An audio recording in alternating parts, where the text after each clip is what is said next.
Welcome back student in the e-learning platform of GS College of Commerce Varda. I am assistant professor Amol Patil. Welcome you all.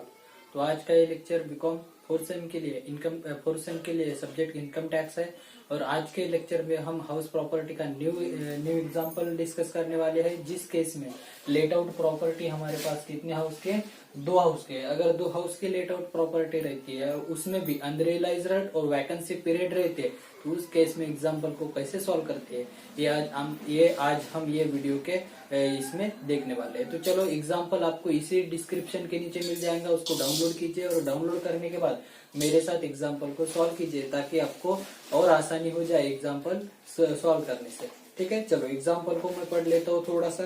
तो example में बोला है, following are the details house property of mister Vaman Rao.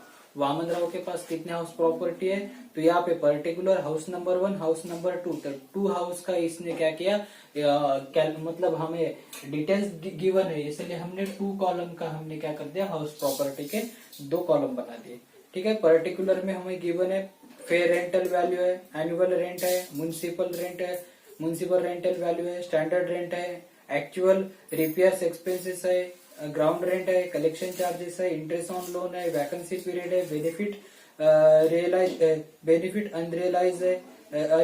Unrealise rent और current year. ठीक है, उसके बाद last में म्युनिसिपल टैक्स गिवन है 10% ऑफ EMRV।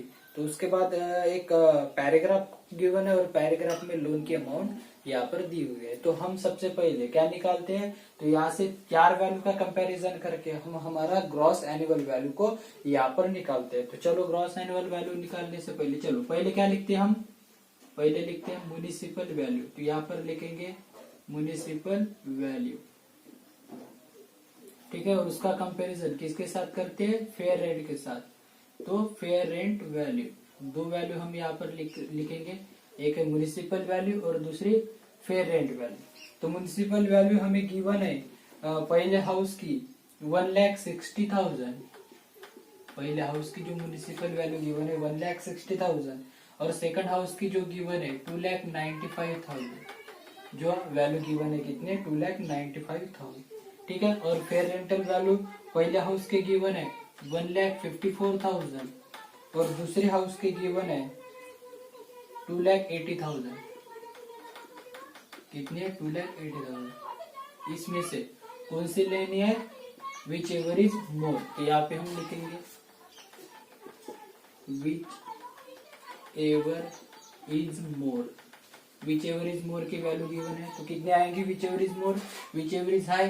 तो पहले हाउस की आएंगी 1,60,000 और दूसरे हाउस की आएंगी 2,95,000। ये हो गई हमारी पहली वैल्यू। इसका कंपैरिजन करते हैं किसके साथ, स्टैंडर्ड रेंट के साथ। इसका कंपैरिजन करते हैं स्टैंडर्ड रेंट के साथ।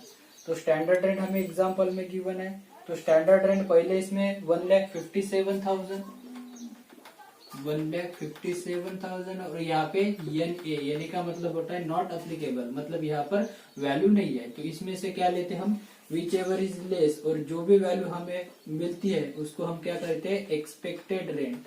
तो एक्सपेक्टेड रेंट कितना है हमें यहाँ पर, एक्सपेक्टेड रेंट गिवन है, कैसे निकालेंगे, which ever is less, which ever is less. Which ever is less की वैल्यू देखेंगे तो कितनी है विच एवर इज लेस की वैल्यू, यहाँ पर देखते हैं तो इतनी मिल जाएंगी 1,57,000। यहाँ पर वैल्यू नहीं तो कंपैरिजन होगी नहीं, तो जो वैल्यू हमारे पास बची थी वही वैल्यू यहाँ पर हम लिख देंगे। ठीक है, ये हो गया हमारा एक्सपेक्टेड रेंट। देन उसके बाद हम क्या करते हैं, एक्चुअल रेंट को माइनस एक्चुअल रेंट से कंपैरिजन करते हैं। तो चलो एक्चुअल रेंट को लेते हैं। तो एक्चुअल रेंट हमें गिवन है एग्जांपल में, सेकंड इसमें एनुअल रेंट है, एनुअल रेंट गिवन है ब्रैकेट में 16,000 पर मंथ और दूसरे केस में 28,000 पर मंथ। तो हमें यहाँ पर मिल जाएगा एक्चुअल रेंट, एक्चुअल रेंट। ठीक है, कौन सा है, एनुअली वाला, एनुअल। ठीक है, तो पहले केस में कितना है, तो 16,000 इंटू 12, तो कितना हो जाएगा ये 16,000 इंटू 12 अगर आप करते हैं तो ये मिल जाएगा 1,92,000। सेकंड इसमें कितना एक्चुअल रेंट, तो टोटल अमाउंट हमारे पास गिवन है 28,000 पर मंथ, 28,000, हाँ 28,000 पर मंथ इंटू 12 अगर आप करते हैं तो टोटल कितनी मिल जाएंगी? तो यहाँ पे टोटल वैल्यू हमें मिल जाएंगी 3,36,000। यहाँ पर जो वैल्यू कितनी मिल जाएगी? 3,36,000। ठीक है, पर यहाँ पर अनरियलाइज रेंट गिवन है। अगर अनरियलाइज रेंट गिवन होता है, अनरियलाइज रेंट का मीनिंग क्या होता है? ऐसा रेंट जो हमें नहीं मिला। और जो रेंट है तो पहले आप क्या करो, जो एनुअल रेंट रिसीव्ड है उसमें से इसको क्या करो, माइनस करो, फिर उसके बाद कंपैरिजन कर सकते हो। वो हम हमारा इनकम नहीं मानेंगे तो यहाँ से हम क्या कर देंगे, लेस कर देंगे अनरियलाइज रेंट। तो अनरियलाइज रेंट यहाँ पर कितना है? 84,000। जो अनरियलाइज रेंट की वैल्यू गिवन है 84,000। ठीक है, 84,000 अगर लेस करते हैं तो हमारे पास वैल्यू बचेगी 2,52,000। कितनी वैल्यू बचेगी? 2,52,000। इसमें अब कंपैरिजन करेंगे हम, इसमें से कौन सी लेंगे?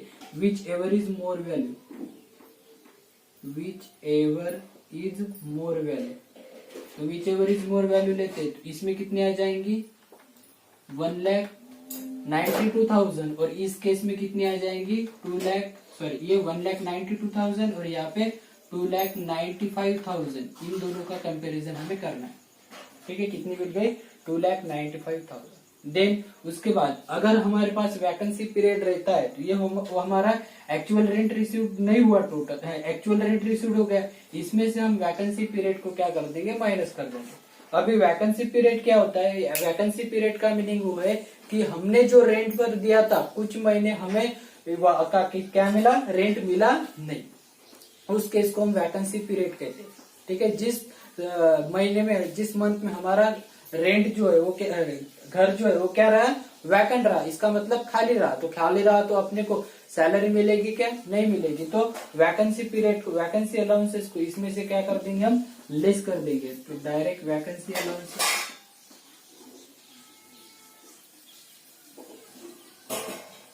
वैकेंसी अलाउंसेस कितने महीने में घर खाली रहा था? पहले ही केस में गिवन है, तो यहाँ पे गिवन है 16,000 इंटू, तो टोटल हमारा जो घर था 3 मंथ के लिए वैकेंट था, तो टोटल कितने हो जाएंगे यहाँ पे? 48,000। टोटल जो वैल्यू हमारी है कितनी मिल जाएगी? 48,000। ओके, और अभी लेस करने के बाद जो वैल्यू मिलेगी उसको हम क्या कहेंगे? Gross annual value. उसको हम क्या नाम देंगे? ग्रॉस एनुअल वैल्यू, जिसको शॉर्ट में हम GAV कहेंगे। तो कितना आ जाएगा ग्रॉस एनुअल वैल्यू? यहाँ पर तो टोटल आ जाएंगे 2,95,000, क्योंकि यहाँ पे वैकेंसी अलाउंसेस नहीं है। और यहाँ पे टोटल आ जाएगी 2,44,000। कितनी आ जाएगी? सॉरी, 1,44,000। यहाँ पे जो वैल्यू आएगी वो कितनी आएगी? 1,44,000। ठीक है, उसके बाद हम क्या करते हैं? 10% म्युनिसिपल टैक्स लेस करते हैं। तो यहाँ पे गिवन है म्युनिसिपल टैक्स, जिसका हमें रेट गिवन है 10% of MVR, municipal rental value, MRV, municipal rental value पे। तो यहाँ पे म्युनिसिपल वैल्यू कितनी है? 16,000। तो इसके 10% 1,60,000। तो इसके 10% निकालेंगे 16,000। यहाँ पे कितना है? 2,95,000। इसके 10% निकालेंगे तो कितना बन जाएगा? 2,95,000।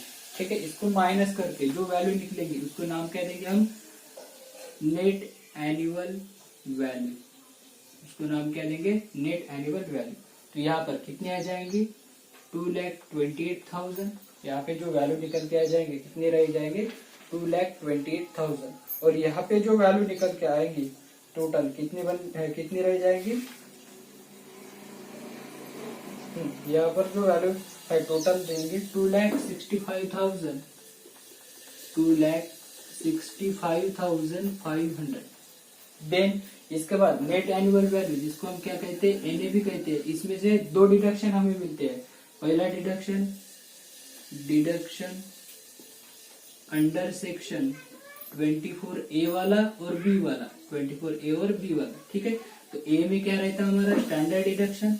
तो यहाँ से हम क्या कर देंगे? पहले स्टैंडर्ड डिडक्शन माइनस कर देंगे। स्टैंडर्ड डिडक्शन जो कितना रहता 30% ऑफ एनएवी के जो 30% रहता उसको हम लेस कर देंगे। और दूसरा है इंटरेस्ट ऑन लोन, दूसरा जो डिडक्शन मिलता है interest on loan, interest on loan, ठीक है। ये दो डिडक्शन हमें यहाँ पर मिलते हैं। तो पहले स्टैंडर्ड डिडक्शन निकालेंगे। अगर स्टैंडर्ड डिडक्शन निकालते हैं तो इस केस में स्टैंडर्ड डिडक्शन की टोटल अमाउंट आएंगी 38,400 और यहाँ पर आएंगे स्टैंडर्ड रेंट की अमाउंट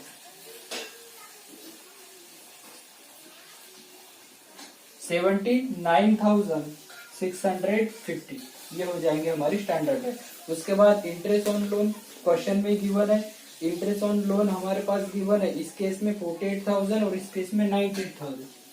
तो यहाँ पे कितना मिल जाएगा 48,000 और यहाँ पे कितना है 98,000, ठीक है। और देन प्री कंस्ट्रक्शन पीरियड को हम निकालेंगे। तो प्री कंस्ट्रक्शन पीरियड के लिए हमें यहाँ पर एक पैराग्राफ गिवन है, वो पैराग्राफ को हम अच्छे से पढ़ेंगे और उसको सॉल्व करेंगे। तो पैराग्राफ में गिवन है ए loan of 7 lakh at 14% was taken on 1st July 2016 for the construction of the house number 2 started on 1st November 2015 and completed on 30 November 2018। तो हमें यहाँ पर हाउस कब शुरुआत की, लोन कब बोरोड हुआ और हमारा जो हाउस कंप्लीटिंग का डेट था वो भी यहाँ पर गिवन है। तो प्री कंस्ट्रक्शन पीरियड का इंटरेस्ट निकालने से पहले हम क्या निकालते हैं, यहाँ पे वर्किंग बनाते हैं, वर्किंग नोट, वर्किंग नोट। पहले हमें क्या बनाना पड़ेगा, तो पहले निकालना पड़ेगा प्री कंस्ट्रक्शन पीरियड। तो यहाँ पे निकालेंगे pre construction period, pre construction period निकालेंगे। तो हमारा हाउस कब से स्टार्ट हो रहा है 1st नवंबर 2015। वो वैल्यू हमें लेनी है क्या नहीं, हमें कौन सी वैल्यू चाहिए, जिस दिन हमने लोन लिया बोरोड किया उस दिन से लेकर हमने कब बोरोड किया है। तो यहाँ पे गिवन है 1 जुलाई 2016 को लोन क्या किया, बोरोड किया। और हमारा हाउस कब कंप्लीट हुआ, तो हमारा हाउस कंप्लीट हुआ 30 नवंबर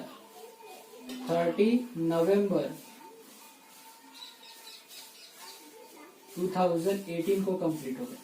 ये हो गया लोन बोरोविंग का, हमने क्या किया, लोन बोरोड किया और यहाँ पर क्या हुआ, हमारा हाउस कंप्लीट हो गया, हाउस कंप्लीटेड की डेट है, ठीक है। तो जिस दिन हाउस कंप्लीटेड होता उस साल की हम क्या लेते हैं, पहले जो आने वाली 31 मार्च है तो यहाँ पर लेते हैं। तो हमारे यहाँ पर कौन सी तारीख रहेंगी 31 मार्च 2018, ठीक है। और बीच में और एक साल रहेगा 31 मार्च 2017।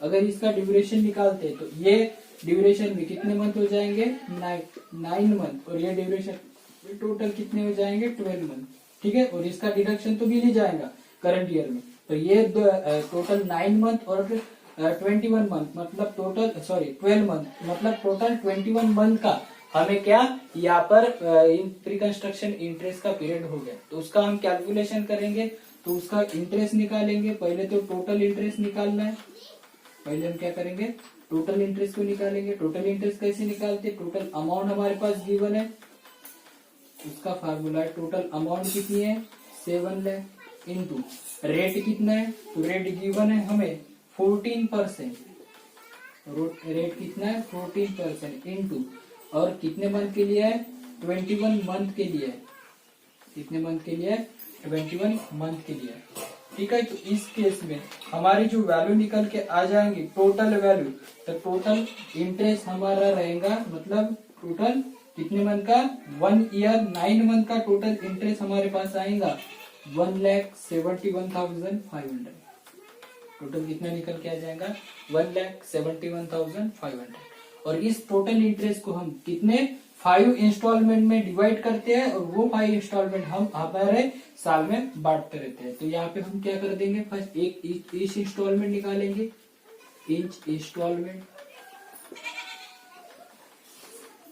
अगर एक इंस्टॉलमेंट निकालनी है तो क्या निकालना पड़ेगा, टोटल इंटरेस्ट को डिवाइड करना पड़ेगा 5 से। तो टोटल इंटरेस्ट कितना आया, 1,71,500 डिवाइडेड बाय 5 अगर करते हैं तो हमारा जो इंटरेस्ट आएगा कितना आ जाएगा, 34,300। ये हो जाएगा हमारा टोटल मतलब ईच अमाउंट का इंटरेस्ट। और अब ये हमें देखना है कि जो हमारा पीरियड है वो हमारा पीरियड जो 5 साल तक आगे 5 साल तक रहेगा, वो पीरियड में हमारा जो पर्टिकुलर ईयर है वो काउंट होता है क्या।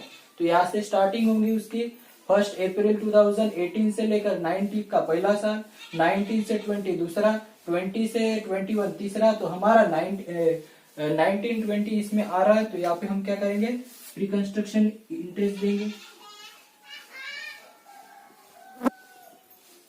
प्री कंस्ट्रक्शन पीरियड इंटरेस्ट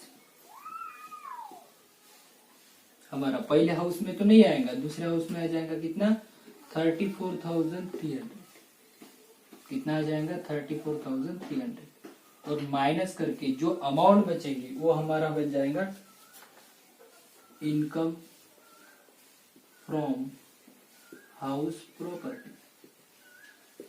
जो माइनस करके जो भी लेस, ये दोनों भी वैल्यू आपको यहाँ पे 2 वैल्यू लेस करनी है, यहाँ पे 3 वैल्यू को लेस करना है जो भी हमें ब्रैकेट में गिवन है वो। तो यहाँ पर अगर ब्रैकेट में गिवन है वो वैल्यू लेस करते हैं तो हमें टोटल प्रॉफिट हो जाएगा 41,600 और यहाँ पे टोटल प्रॉफिट हो जाएगा 53,550। तो ये हमारा टोटल इनकम बन जाएगा।